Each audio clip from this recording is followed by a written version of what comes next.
ঠিক করবে, নিগম ঠিক করবে। যদি এটাকে চেঞ্জ করতে হয়, নিগম এবং সরকার ঠিক করবে। আমাদের মাধ্যমে রাজ্যবাসী যারা এই বিদ্যুতের মূল্য বৃদ্ধি নিয়ে, মূল্য বৃদ্ধি সাধারণত হয় কিন্তু এটা অস্বাভাবিক মূল্য বৃদ্ধি নিয়ে রাস্তায় নেমেছেন, তাদের ক্ষোভ বিক্ষোভ জানিয়েছেন। তাদের লড়াই সংগ্রামের ফলে সরকার শেষ পর্যন্ত কিছুটা সিদ্ধান্ত নিতে বাধ্য হয়েছেন। কিছু বিষয় কালকে যেটা বরাবরই বলে আবার নতুন করে বলেছেন, যেগুলো আপনাদের মাধ্যমে রাজ্যবাসীকে আমরা অবগত করতে চাই। 1978 সালে যখন প্রথম বামফ্রন্ট সরকার আসে, ত্রিপুরা রাজ্যে বিদ্যুতে গ্রাহক সংখ্যা 14,007, উৎপাদন অল্প কিছু জেনারেটর আর একটা ডম্বুরের টারবাইন থেকে 5 থেকে 7 মেগাওয়াট বিদ্যুৎ উৎপাদন হতো। বামফ্রন্ট সরকারের 35 বছর, প্রথম থেকে দ্বিতীয়, তৃতীয়, চতুর্থ, পঞ্চম, ষষ্ঠ এবং সপ্তম 35 বছরে এই বিদ্যুৎ গ্রাহকের সংখ্যা গিয়ে দাঁড়ায় 7,70,000-এর কাছাকাছি। এই যে বিদ্যুৎ গ্রাহকের সংখ্যা বাড়লো, তাতে বিদ্যুতের ব্যবহার বাড়ার প্রশ্ন, তার সঙ্গে উৎপাদন বাড়িয়েছেন, পরিবহন ব্যবস্থাকে উন্নত করেছেন, গ্রাম শহর সর্বত্র বিদ্যুৎ পৌঁছে দিয়েছেন। আপনারা জানেন যে 2003 সালে, 1995 সালে একটা আইন ছিল। প্রথম ভারতবর্ষে আইনটা তৈরি 1948 সালে। দেশের স্বাধীনতার পরবর্তী মুহূর্তেই বিদ্যুৎ হবে সরকারি ক্ষেত্র। বিদ্যুতের ক্ষেত্রে সরকার দায়িত্ব অস্বীকার করবে না।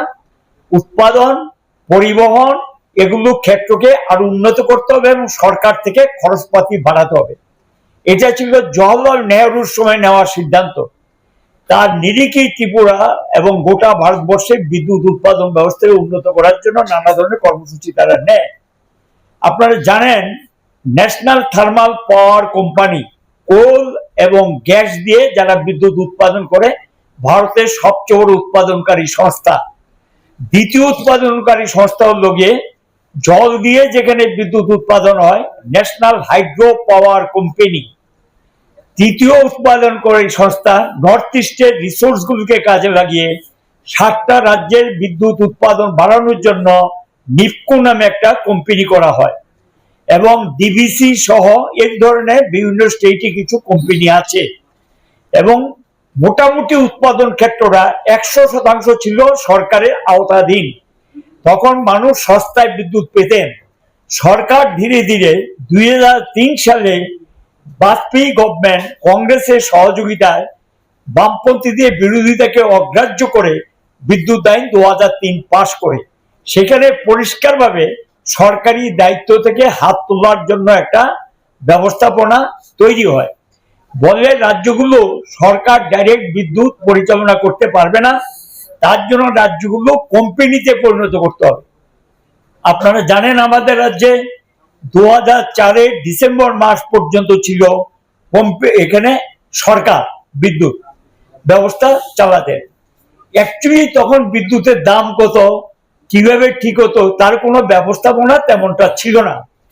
2005-এ কোম্পানি তৈরি হওয়ার পর সরকার তখন বলে, আমরা কোম্পানি তৈরি করলাম, 100% শেয়ার থাকবে রাজ্য সরকারের হাতে, কোনো বেসরকারি সংস্থাকে এই বিদ্যুৎ নিগম কোম্পানিতে আহ্বান করা হবে না। এটার ভিত্তিতে কোম্পানি 1 জানুয়ারি 2005 সাল থেকে কাজ শুরু করে।